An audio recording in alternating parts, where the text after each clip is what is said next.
જવાબદારી કોની? આ નવયુક્તા જે બાળકો છે, જે અત્યારે કિશોરાવસ્થામાં હોય અને મોટા થઈ અને આગળ આ ભારત દેશની આન બાન શાન વધારશે, વિશ્વ ગુરુ તરફ આગળ ભારત દેશને લઈ જશે. આપણે ભારતની જે સંસ્કૃતિ છે, આપણા જે ઋષિ મુનિઓએ આપણને જે વાત બતાવી છે એ પ્રમાણે જો આપણે જીવન જીવીશું, સ્વાર્થ વૃત્તિ છોડી દઈશું, સ્વાર્થ વૃત્તિ છોડી દઈશું અને સર્વના કલ્યાણ માટે જ્યારે આપણે આપણો સમય કાઢતા રહીશું, આપણા ધનનો ઉપયોગ સર્વના કલ્યાણ માટે જ્યારે આપણે કરતા થઈ જઈશું, તે દિવસ આપણા ભારત દેશનું નામ રોશન થશે.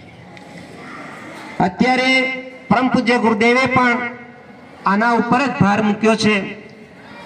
મનુજ દેવતા બને बने यह धरती स्वर्ग समान, यह संकल्प हमारा है, यह संकल्प हमारा है.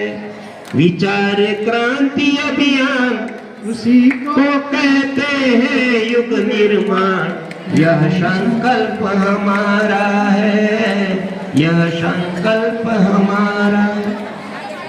तो अपना सौनो एक જ સંકલ્પ હોવો જોઈએ કે અમે જગતની અંદર જો આવ્યા છીએ, આપણને રાજકુમાર બનાવ્યા છે.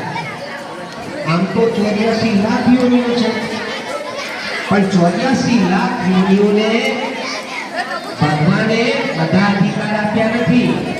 માત્ર મનુષ્ય એક એવું પ્રાણી છે કે જેને વિચાર શક્તિ આપી છે અને બુદ્ધિ આપી છે. એ બુદ્ધિ અને વિચાર શક્તિથી આપણે આ જગતને શ્રેષ્ઠ દિશા તરફ આગળ વાળી શકીએ છીએ. એવા મસીહા બની શકીએ છીએ કે આ ભારત દેશને આપણે ઊંચાઈઓ ઉપર લઈ જઈ શકીએ છીએ. આજે આપણે જોઈ રહ્યા છીએ કે ભારત દેશના રીત રિવાજો જે છે, ભારત દેશના જે પણ દેવી દેવતાઓ છે, એ દેવી દેવતાઓને આજે વિદેશોની અંદર પણ પૂજવામાં આવે છે. વિદેશોમાં પણ પૂજવામાં આવે છે, ત્યાં પણ એના અવશેષો જોવામાં આવે છે. વિદેશના કેટલા બધા દેશો છે કે જ્યાં એ ભારતીય સંસ્કૃતિના ચિહ્નો ત્યાં પણ જોવામાં આવે છે અને ત્યાં પણ એના રીત રિવાજો પાળવામાં આવે છે. એટલે ભારતીય સંસ્કૃતિ આમ તો આખા વિશ્વમાં ફેલાયેલી છે. તો એ માં ધરતી માતા આજનું આપણે અત્યારે પૂજન કરવાનું છે અને એ ધરતી પોતે આપણી ઉપર શું કહે છે, આપણે કઈ રીતે ઋણ ચૂકવીશું.